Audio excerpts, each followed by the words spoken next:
Hi, this is Kamera. My first few minutes with God, day number 229, Jeremiah chapter 35 through 37. The Lord tells Jeremiah to invite the Rechabites to the temple of the Lord and then offer them wine.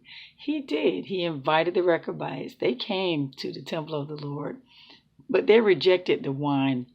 They explained to Jeremiah that their ancestor Jehonadab, son of Rechab, had given a command to them and their descendants that they must never drink wine, they must never build houses, plant crop or vineyards, but must always live in tents.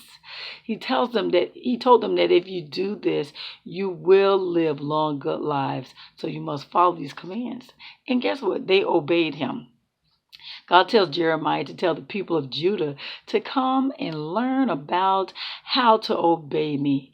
Tell them how the Rechabites obeyed their ancestors, but you refuse to obey me even after speaking to you again and again, sending prophets time and time again, telling you to turn from your wicked ways. Yes, stop doing what is wrong and start doing what is right. This is what the Lord would tell them. Stop worshiping other gods. But you would not listen. You would not obey me. Therefore, I will send upon Jerusalem and Judah all the disasters I have threatened. God tells the Rechabites, Jehonadab, son of Rechab, will always have descendants who serve me because of your obedience. God tells Jeremiah to write down every message. This is fast forwarding. He tells him to write down every message that he had ever given Jeremiah pertaining Israel, Judah, and other nations. Perhaps when they hear it again, they will repent. Then I will be able to forgive their sins and their wrongdoings. Jeremiah, he sends for Baruch, who writes down every word that Jeremiah dictates, all the prophecies the Lord had given him. Once he was done writing those scrolls, since Jeremiah was imprisoned, he sent Baruch to the temple of the Lord to read them out to the people. So yeah, he read them out to the people, and then he also read them in a private reading to the officials. Officials gave him advice that he should hide out. Jeremiah and Baruch should hide out. Um, King Jehoiakim, he hears about these scrolls and he requests those scrolls, and they are read to him. And guess what he does? Jehoiakim personally burns the scrolls. Then he seeks to arrest Baruch and Jeremiah, but the Lord hid them.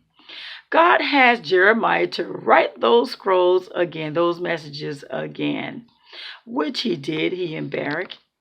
The new prophecy was added to those scrolls. The prophecies about Jehoiakim, his punishment, he will have no errors.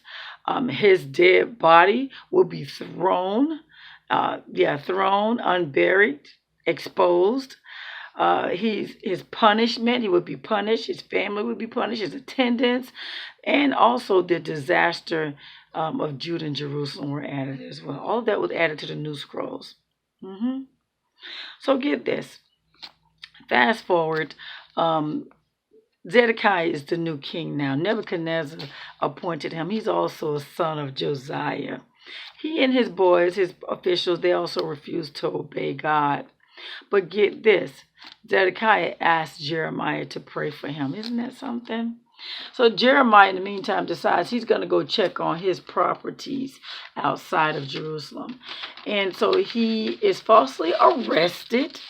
He is flogged and he is placed in the dungeon.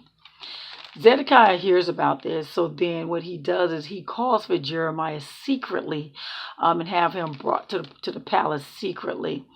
When Jeremiah gets to the palace, he asks Jeremiah, did he get a message from the Lord? Well, God tells him that he will be defeated by Babylon.